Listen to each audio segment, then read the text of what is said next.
rock out of the ground.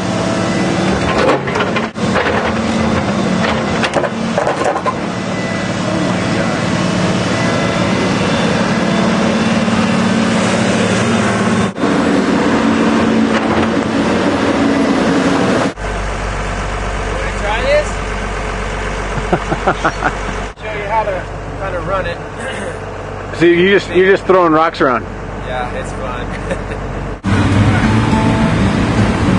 Not even doing video games.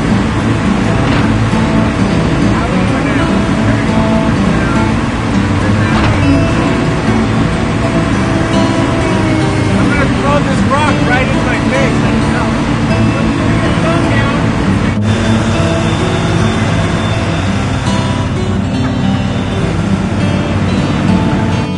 It's almost impossible to tell you. You know what muscle memory is? If you have to think about it, you're already turned over. Does it ever kill you when you're tearing up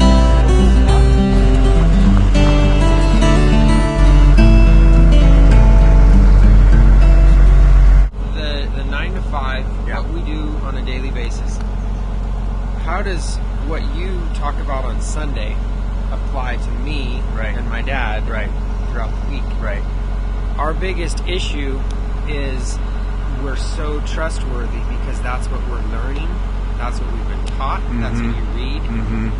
So a person will come up, you start to do the work, you do everything that you said you're going to do, then and they're great, they love you, everything's perfect, and then all of a sudden they say, you know what, at the end of the job, I know we said we were going to pay you $17,000.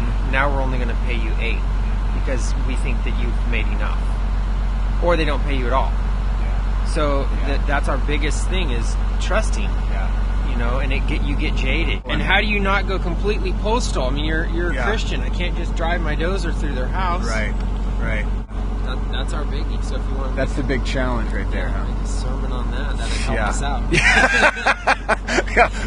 Preach on that. When I'm on a dozer, we don't have a radio. I lost my earbuds, so I don't have my iPod. So I think for 8 to 10 hours a day, nonstop, about everything that you said on Sunday, about my relationship with my wife, my kids, the business. How can we make it better? What can we do different?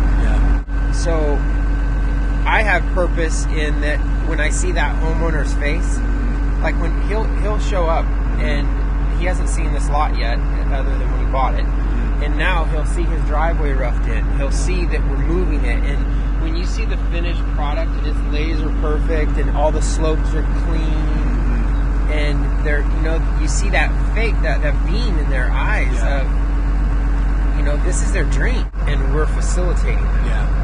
And that's where I find, that's my joy. Really.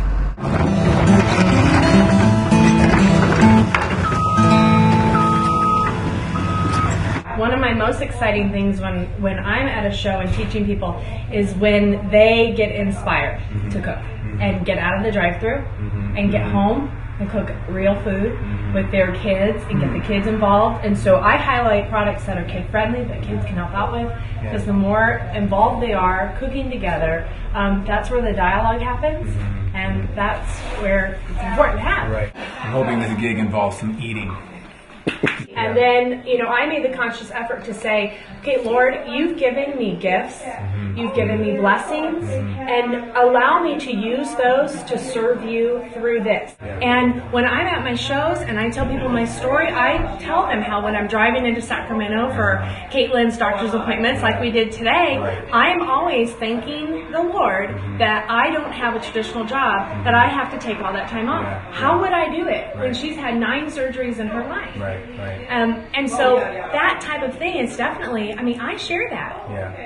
Somebody's going to have to do it. Nate, I think you should have to come do it. Okay. Yeah, wash your hands. Then come on over. All else fails, bring in the pastor. So use your hand first until you get down to where it's more flush.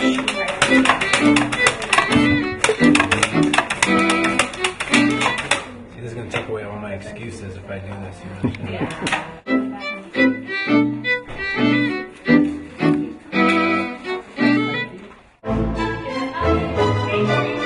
Bye.